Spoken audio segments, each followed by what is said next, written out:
Hello everyone. So we are going to start the concept of heat conduction today. So here we are going to discuss about conduction of heat, which we have already come across the term, right? Moreover, the Fourier law of conduction. So as we have already discussed regarding the conduction, where we discuss about the concept of heating a pin or a rod. So what we have found that whenever we heat a rod, suppose at this end if we put some fire or flame or any source of heat, slowly and gradually the rod it starts heating up in this direction, right? Now, why it happens? First of all, the first thing. Second thing is that we have seen two examples. For example, iron versus the wood. If we heat the end of a wood, suppose this was an iron rod, but in place of iron rod, if we use a piece of wooden stick, then the rate of heat conduction will not be same as that of the iron, rather it will be slow. Now why it happens? It happens because the law of conduction, it follows differently for different type of article. For example, why the heat flow and what is the rate of heat flow in terms of conduction. So the rate of heat flow in conduction, the rate can be defined as the driving force divided by the resistance. Now, what is the driving force? What is the driving force for the conduction? The driving force for the conduction, it is the temperature gradient. So, temperature gradient means the difference in the temperature. The more the temperature difference, the more will be the heat flow or the rate of the heat flow. And the greater is the resistance. The lesser will be the rate of heat flow. So this is a simple term which is used in the law of conduction of heat. So now let's have a clear discussion regarding the resistance. So the term resistance, it is equals to, the resistance it is equals to, as per the formula, it is the thickness of the surface. So thickness of the surface, which is expressed in meters, right, divided by thickness of the surface. You see here, resistance is equal to thickness of the surface divided by mean proportionality constant. Now we'll come across what is mean proportionality constant. Mean proportionality constant. Mean proportionality constant, it has a unit of watt, W by M dot K. K is the Kelvin, is the temperature, right? Into the area of the surface, which is expressed into meter square. So resistance, it is equal to thickness of the surface. So suppose this is the surface through which the heat will flow. Thickness of the surface divided by mean proportionality constant. What is that? We will come across into area of the surface, or you can say surface area. Clear?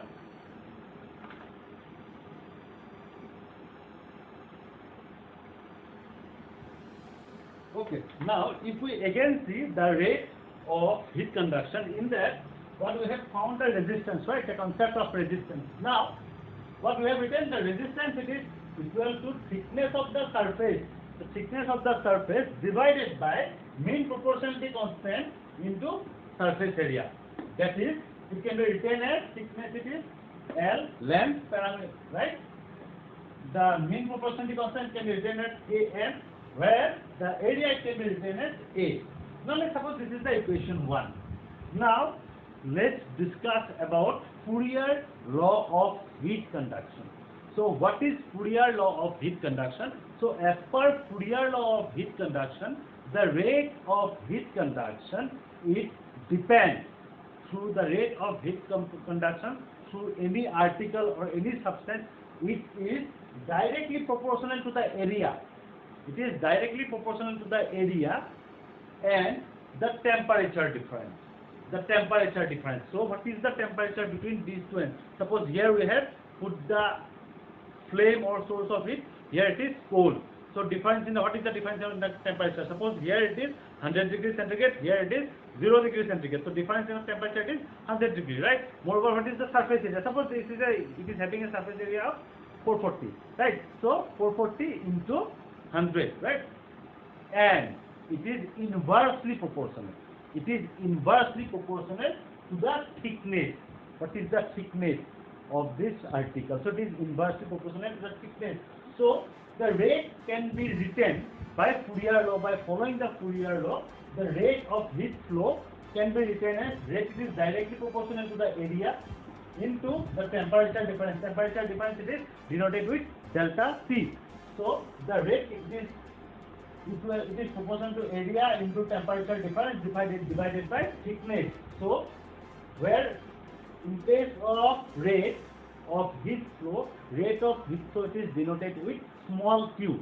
So here we can write small q, which is directly proportional to capital A, that is the area of cross section, into delta T, that is the difference in the temperature, divided by the thickness. Thickness it is the L.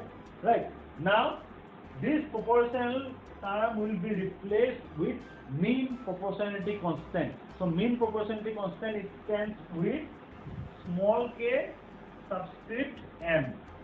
Small k subscript m. So Q now can be written as here Q is equal to small k subscript n into A into delta T divided by L. So this is the Fourier law. Now the thing is that we are going to derive the Fourier law. So how we are going to derive the Fourier law? So let's have the discussion here. The derivation of the Fourier. Okay. Now let's derive the Fourier's law of conduction. So I have already written on this thing because every time it becomes too hard to draw the diagram while taking the class. So now let's discuss the derivation of Fourier's law. So as per the Fourier's law, the rate of heat flow it is directly proportional to the area, right? Area of cross section. Moreover, it is directly proportional to the temperature gradient, that is the difference in the temperature, divided by the thickness. Now, let's take an example of a wall or a block. So, here, it is not also visible, I am telling you the term. So, this is the face of the wall. This face it is denoted with H and H. H, this wall. This face it is denoted with H. This part or this side it is at a higher temperature. We are denoting the higher temperature here as T1, right? Now this face of the wall it is denoted with small c and small c, C, right? This is small c, this is small c. So this is the wall with a lower temperature, right? Now heat will flow from the T1 to T2. Here the temperature is T2. So T1 it is at higher temperature, whereas the T2 it is at lower temperature. So we know that the heat will flow from a region of the higher temperature to a region of the lower temperature, right? Now in this section, the length of the wall, let us assume the length of the wall to be L. From here to here, the length it is assumed to be L. Here I am denoting with capital L, right? Moreover, the thickness, or you can say the area, it is denoted with A, right? Now, in this wall or in this section, let us assume a smaller part. This is the smaller part, right? This is a smaller part, and let's denote this smaller part as a DL.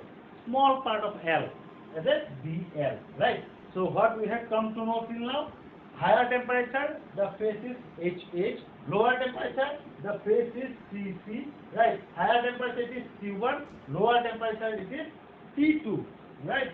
The lower temperature it is T2. The rate of or the direction of flow of heat, it is from the higher temperature to the lower temperature, right? So here we are taking one small area. Here we are taking or considering a small area. It is denoted with dl, right? Now the area of the wall. The area of the wall is suppose denoted with A. The area of the wall it is denoted with A. Its unit it is in meter square because meter square is the standard SI unit, right? Now the thickness of the wall, it is denoted with L. Its unit is meter and small m, right? The face of the wall is the higher temperature. This is written here H and H. This is the face of the wall which is at the higher temperature H and H. The temperature it is T1 here. The face of the wall which is lower temperature it is CC. Here the temperature it is T2, right? Now you see for this region, for smaller part that is small dl, this region the heat is coming down in this way, right? The rate of heat flow through this region, it can be written as simply dq, small d by small, dq. Dq is the q is the I forgot to tell you that q is the small q is the rate of heat flow, right? Small q is the rate of heat flow. So the rate of heat flow through this smaller region dl can be written as dq by d theta, right? dq by d theta is equal to, here you see, dq by d theta is equal to minus k dot a dot dt divided by dl. I will tell you what is that. dq, it is the rate of small amount of the rate of heat flow, dq, right? By d theta. Theta it is the time, in time, small change in the time, that may be in the second, right? Is equal to minus k, it is the proportionality constant, a it is the area, dt by dl. So difference in the temperature by difference in the length, right? Now why we have used the sign minus here? Because the temperature when coming from T1 to T2, it will keep on decreasing. That's why we are using the minus sign here. Now you see here we have written dq by d theta, right? So dq by d theta is a constant. dq by d theta it can be denoted as a constant in this particular diagram or arrangement. So dq by d theta can be written as a constant which we can replace with q, small q. So dq by d theta can be written as small q. So small q here in place of dq by d theta you can directly write small q. Small q is equal to minus dt by dl. So now the next part. So let's go to the next part. Okay, now you see the q it is equal to minus k, right, into a into dt by dl.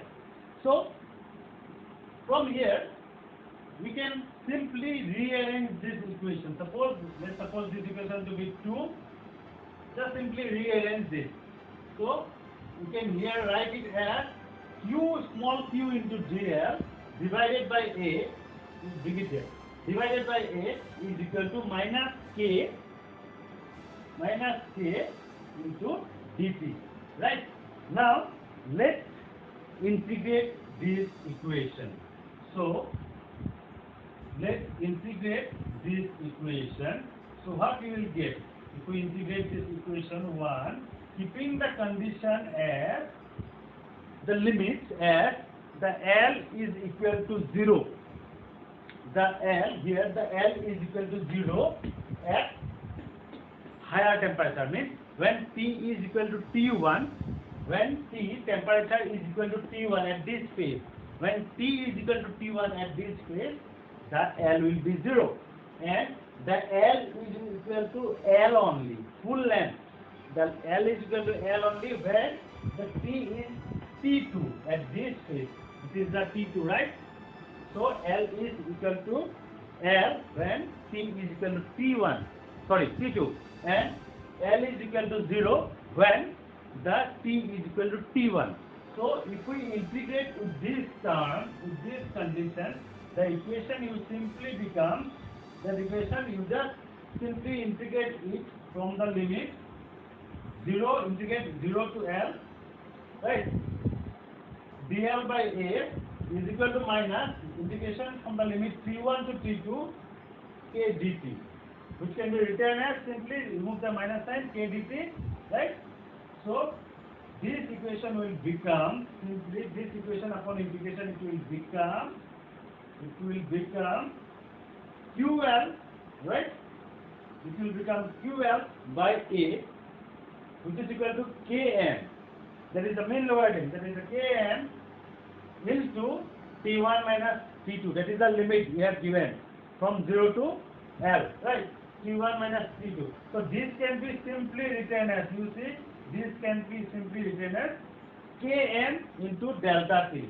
Now here we got QL divided by, here we got QL divided by A is equal to Kn dot delta T, which you can now again rearrange. Just rearrange this term. Simply implies Q can be written as, it will go this side, it will go this side, right? Kn delta T dot A divided by L. So in this way you can derive the Fourier law. Here delta T divided by L. So now let's again rearrange this equation to get another term. So if we rearrange this equation just like that, U is equal to, we have kept the numerator delta T, right, divided by L. Again let's bring this part downward, divided by Kn into A. Now as per the rule, this part L by KMA, this part, it is nothing but it is the resistance. So this is the resistance. So the resistance you can write simply, the resistance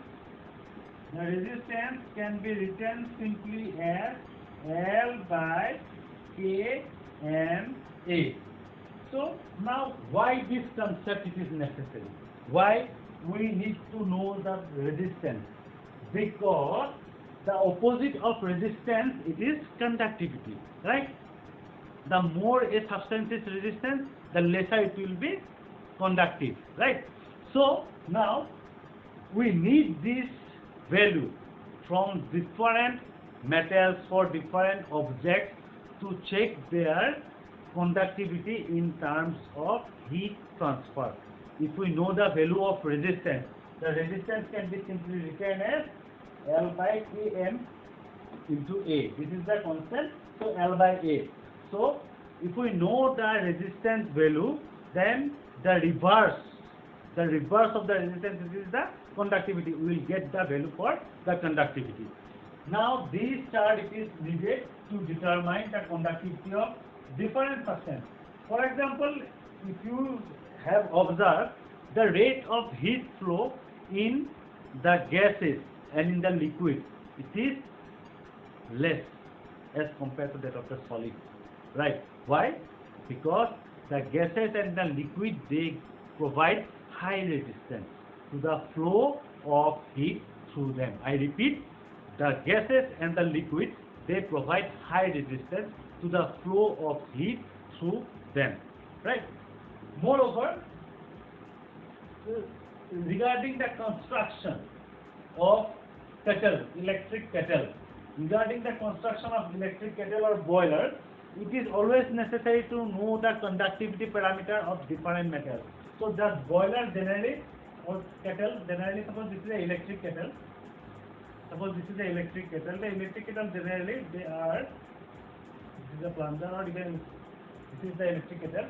So the electric kettle, basically the inner part of the electric kettle is basically made up of the elements like copper.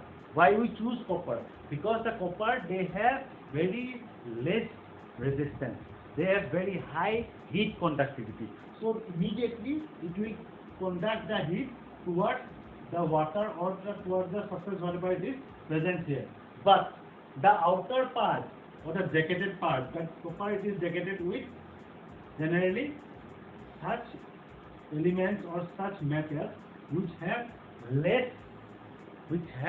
less heat conductivity. For example, iron. Iron have less heat conductivity as compared to that of the kettle. If we jacket this copper part with an iron jacket outside it, then the amount of the heat conduction from the iron to the outside or to the atmosphere will be less. So this concept of heat resistance as well as heat conductivity, it is very much essential for designing different boilers or different apparatus which are used in the unit operation in our farm. Okay, the next part, it is the compound resistance in series. The compound resistance to the flow of heat in series. So here we are going to consider a wall, right? We are going to consider a wall which may be made up of different materials, right? Now here we have denoted the higher temperature phase. So like earlier experiment, the higher temperature part, the wall of the part is recognized or designated with HH, right? Whereas the lower temperature wall or phase, it is recognized as CC, right? Now let's suppose this is made up of three parts A, B and C, arbitrary three parts. This part, the resistance of this part, let us consider to be R1. The resistance of part 2, let us consider it to be R2, whereas the resistance of part 3, it is considered as R3, right? And the length of the part 1, it is considered as L1. The length of the part 2, it is considered as L2 from here to here, right? The length of the part 3 or thickness actually is the L3. This is the thickness of the part 1 L1, thickness of the part 2 L2, thickness of the part 3 L3, right? Apart from that, what is their mean proportionality constant or conductivity constant? That is, we have considered here for this it is K1, for this it is small k2, and for this small k3, right? So these are the arrangement. Now let's see how the heat, it will flow from the higher temperature region to the lower temperature region. Okay?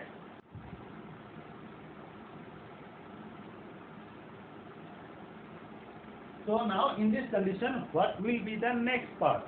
So you see here, the temperature gradient is present, higher temperature is here, lower temperature is here. So the rate of heat flow will be from the higher temperature towards the lower temperature. So now what is the driving force for the flow of heat? It is the difference in the temperature, that is the temperature gradient. So delta T in our earlier equation, Q is equal to, we got the A into delta T divided by L, right? So here, what is the delta T? So delta T here we can write it as, now delta T is a summation of three parts. So here we can write delta T, overall delta T, that overall change in the temperature or temperature gradient can be written as summation. Overall temperature gradient can be written as summation or sum up of individual temperature gradient. So let's consider delta T1 as the individual temperature difference at this part, delta T2 may be individual temperature difference at this part, delta T3 that is the temperature gradient at this part. So summation delta T can be simply written as delta T1 plus delta T2 plus delta T3. Now similarly, for resistance also, we can write the overall resistance R as equal to R1 plus R2 plus R3, and because they are in series, these resistance they are in series, so overall resistance from this point to this point can be written as R1 plus R2 plus R3. So overall resistance can be written as R1 plus R2 plus R3. Now, as per the Fourier's law, now we have derived in the Fourier's law the resistance, right? The resistance can be written as the length divided by the mean proportion be constant into the area, right? So if we put these terms in the resistance, which we have written as R is equal to R1 plus R2 plus R3, right? Here if we write like this, in case of R1 we can give L1, which I have already written here. In case of R1, we are going to give L1 divided by K1 into A plus L2 divided by K2 into A plus L3 divided by K3 into A, right?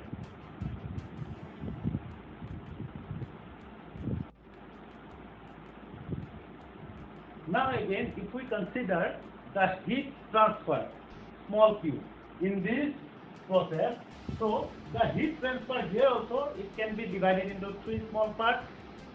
Earlier we used to denote the heat transfer with a small q, right? Let us consider here as the heat transfer here as Q1, here as Q2, here as Q3, right? Thus the overall heat transfer, small q can be written as a summation of Q1 plus Q2 plus Q3, which I have already written, right? Now, the total heat transfer, we know that heat transfer is equal to the driving force, right? At the first we have discussed the heat transfer or the rate of heat transfer is equal to the driving force divided by the resistance. So what is the driving force here? It is the delta T. Delta T is the summation of delta T1 plus delta T2 plus delta T3, right? Divided by the summation of resistance, which is equal to R1 plus R2 plus R3. So why we need to know these things? Because whenever we are going to construct any sort of boiler in the pharmaceutical unit operation, if they are having a different jacketed material or coating material, suppose let's discuss what is the coating material. Suppose here this is the coil for boiling the water, right? Now here there is a chamber where water is present. Now this is the jacket, right, which we have placed above it so that it will act as a container. Moreover, it will stop the decimation of the heat to the environment, right? In such cases, suppose if there are three coatings, in such cases what is the conduction of heat, what is the resistance, that can be simplified by using this equation. So heat transfer here can be directly written as delta T, change in the temperature, divided by the summation of the resistance, that is the R1 plus R2 plus R3. Now let's discuss one more condition of heat transfer.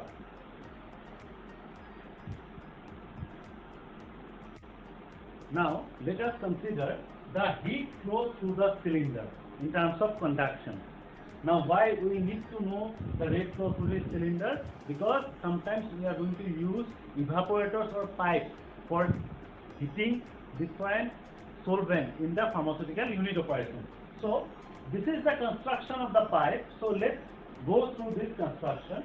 So here I have kept the radius of the pipe as the R, right?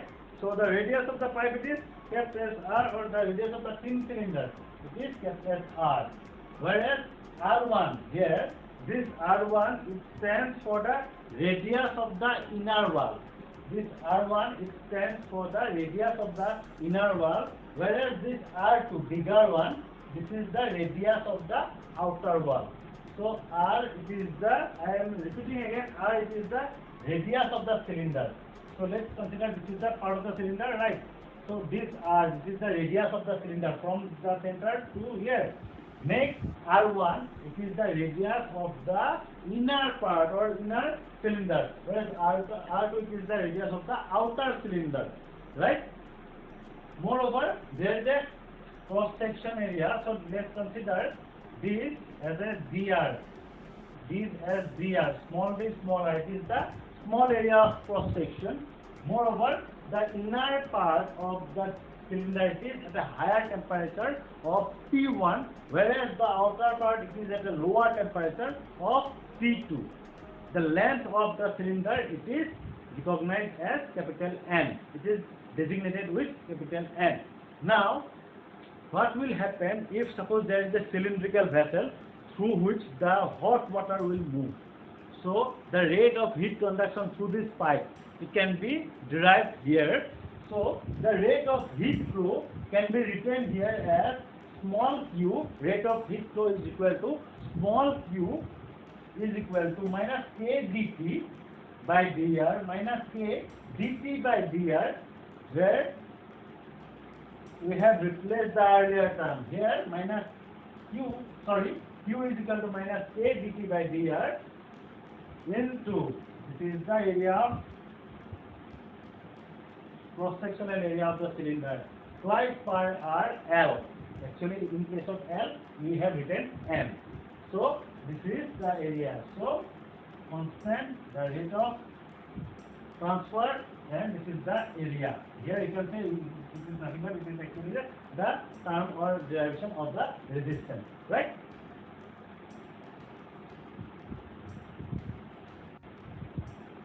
Now, after attaining the Q is equal to minus K dt by dr into the area, that is the 2 pi r n.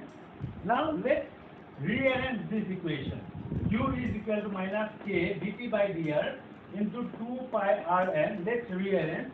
Here, after rearranging, we will get, just bring this dr to this side, that is dr by r. From this, we bring back the r to this side, right? dr by r can be written as minus 2 pi n k into dt whole divided by q, right? We have just rearranged this equation. Now, let's integrate this equation.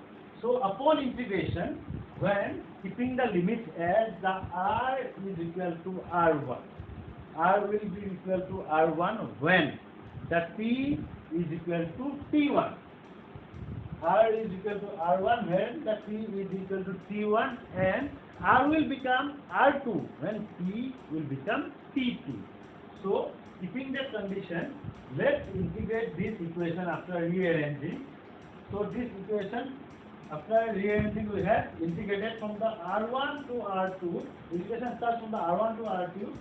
dr by R is equal to minus 2 pi n divided by Q. Limit integration from T1 to T2 k dt, right? Which can be rearranged simply by 2 pi n divided by q. We have removed the minus sign by changing the limit. Now here, integrating from T2 to T1. Integrating from T2 to T1, we have removed the minus sign. Now in the next step, we will see what we are going to get. So this is the lower temperature. Again, I am to write this part. This is the low temperature, right? This is the low temperature T2.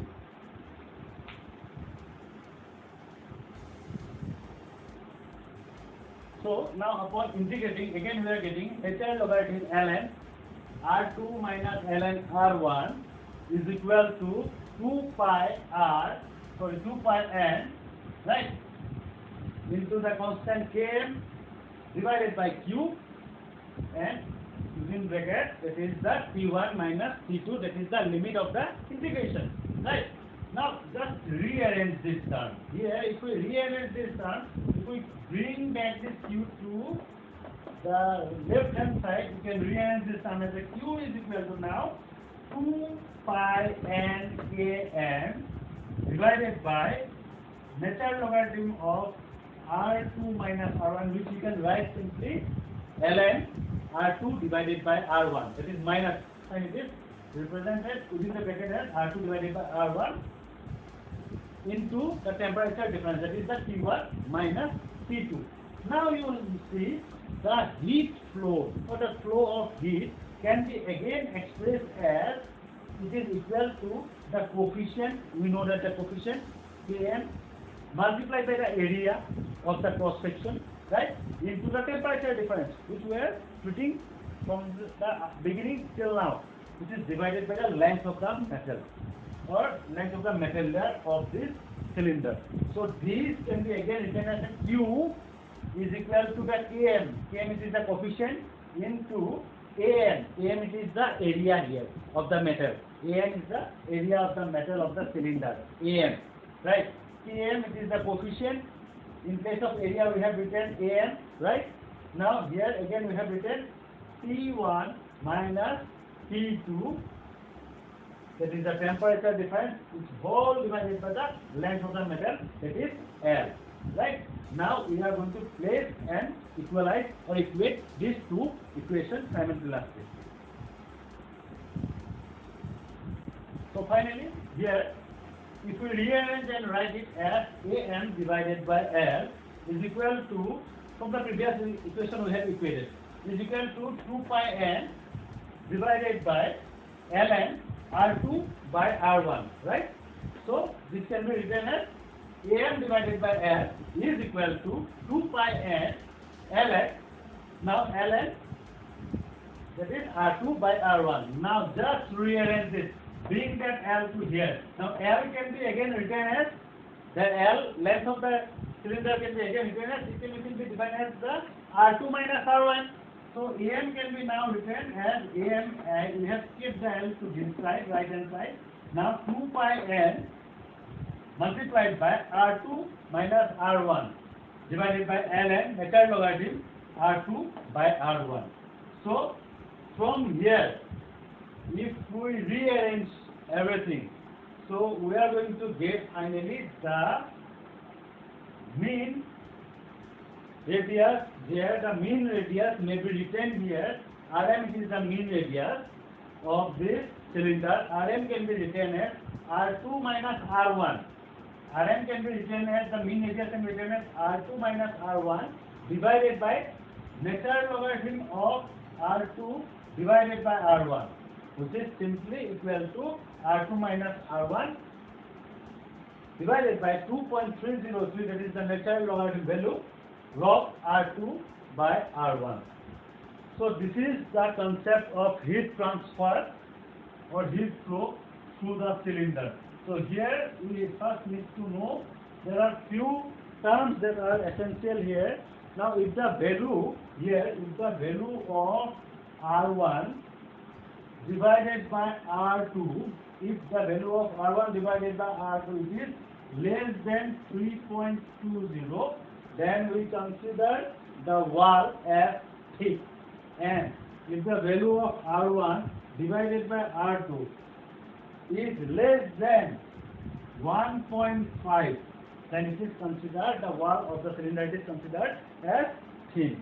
So this is all from the flow of cylinder, flow of heat through the cylinder. Next we are going to deal with the convection.